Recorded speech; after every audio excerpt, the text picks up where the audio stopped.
You get lost today and pull out your phone. A blue dot shows exactly where you are. A calm electronic voice explains which turn you missed 10 minutes ago. If the battery dies, you briefly experience prehistory and immediately become irritated. An ancient human walking away from camp had no blue dot. They might be tracking an animal, gathering plants, looking for water, or following a route they had traveled many times before. Then, fog covers the hills. Rain erases the tracks. The forest begins producing the same tree in every direction, one of its oldest and least helpful features. Now the person has a serious problem. So what did ancient humans do when they got lost? The first answer is that experienced foragers probably became completely lost less often than we imagine. Most modern people travel through landscapes designed to guide them. Roads have names, buildings have numbers, paths come with signs explaining that the waterfall is 1.4 kilometers away and somehow still uphill in both directions. Ancient foragers had to learn the land itself. A particular tree might mark the route to water. A ridge could point toward camp.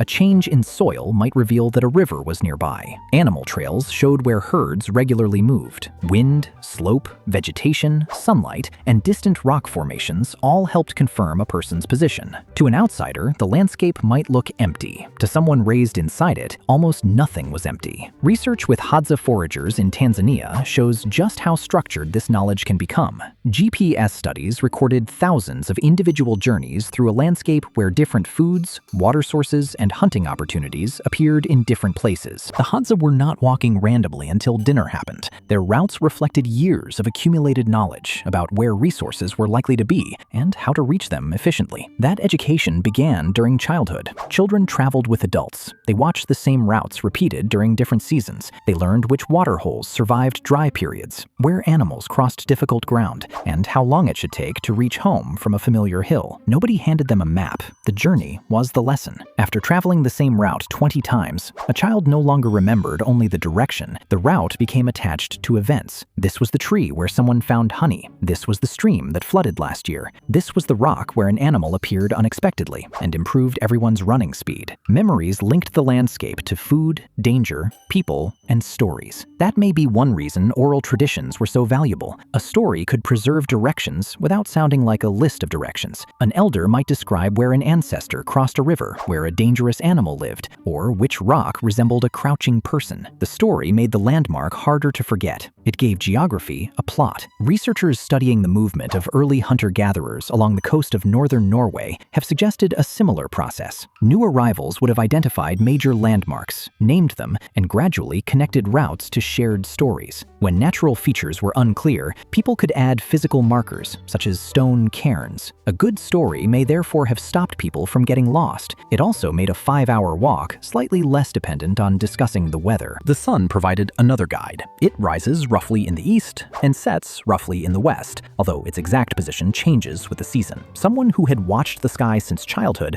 could use it to maintain a general heading after losing the path. Researchers tested this among rainforest foragers in the Republic of the Congo. Even beneath dense forest cover, participants could point toward distant locations with impressive accuracy. Their performance changed with the sun's visibility, while age and experience also mattered. The sun did not reveal every turn. It might tell someone which direction led toward a river, ridge, or familiar part of the territory. Once they reached that feature, the rest of the mental map could return. At night, familiar stars could serve the same basic purpose. We cannot know exactly when humans first used them for navigation, but the discovery required no special equipment. Someone noticed that a bright star kept appearing in the same part of the sky. The observation worked. Eventually, it stopped being one person's observation and became everyone's route home. A surprising amount of human technology probably began with one person noticing something, while the rest of the group was occupied with dinner. But even expert knowledge could fail. A hunter might follow an animal farther than intended. Snow could hide tracks. Fire could remove familiar vegetation. Flooding could shift a river crossing. A person could become injured, confused, or separated from the group. And unfamiliar territory created a much harder problem. Early humans repeatedly entered new environments while expanding across continents. Some of the first settlers along northern Norway's coast moved through nearly 2,000 kilometers of unfamiliar fjords, islands, and recently deglaciated land. They could not rely on generations of local memory because nobody in their group had been there before. Exploration was probably cautious. People could follow coastlines and rivers because these created continuous routes. They might travel outward from a known camp, identify landmarks, and return before darkness. Short trips became longer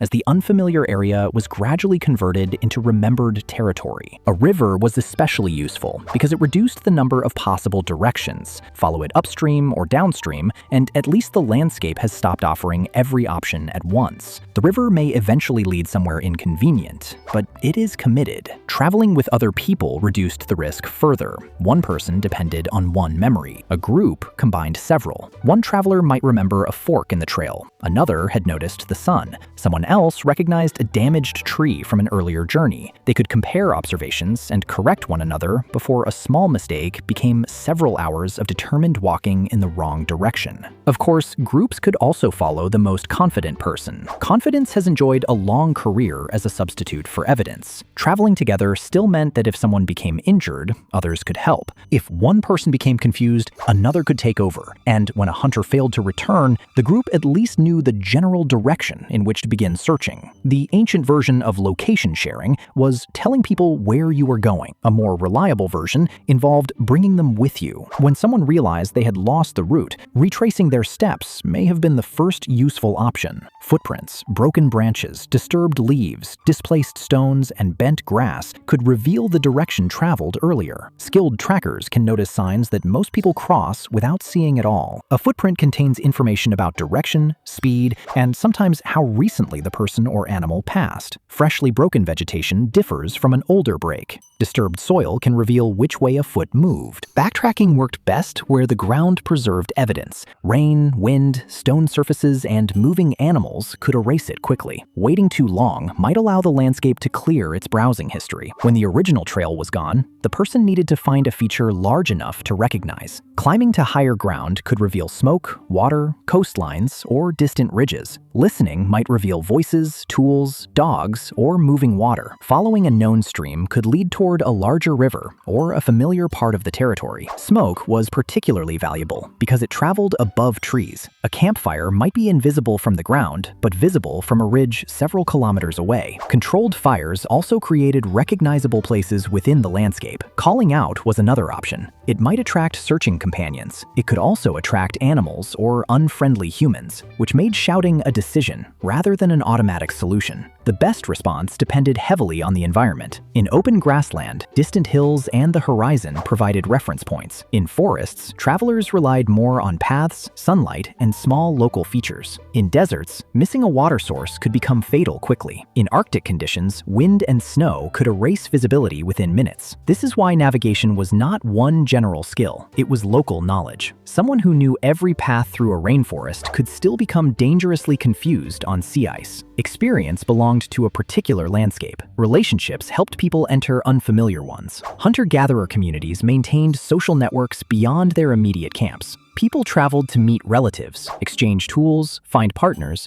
and share information. A visitor could ask where water was available, which pass crossed the mountains, or which route should currently be avoided because another group had become unusually territorial. That information might save days of searching. It could also prevent a journey from becoming the final and least impressive chapter of someone's biography. No single person needed to understand the entire region. One group knew the coast, another knew the river valleys, another knew the dry season path inland. Together, the network formed a larger map stored across many minds. Sometimes people still failed to return. Getting lost could lead to dehydration, exposure, injury, starvation, or attack. Archaeology rarely tells us that an isolated skeleton belonged to someone who simply took the wrong route. The bones remain. The mistake disappears. That danger encouraged people to learn routes carefully, travel together, and carry enough food, water, tools, and fire-making material to survive delays. It also encouraged one particularly valuable skill: turning back early. Curiosity helped humans humans explore the planet. Judgment brought enough of them home for the exploration to continue. So what did ancient humans do when they got lost?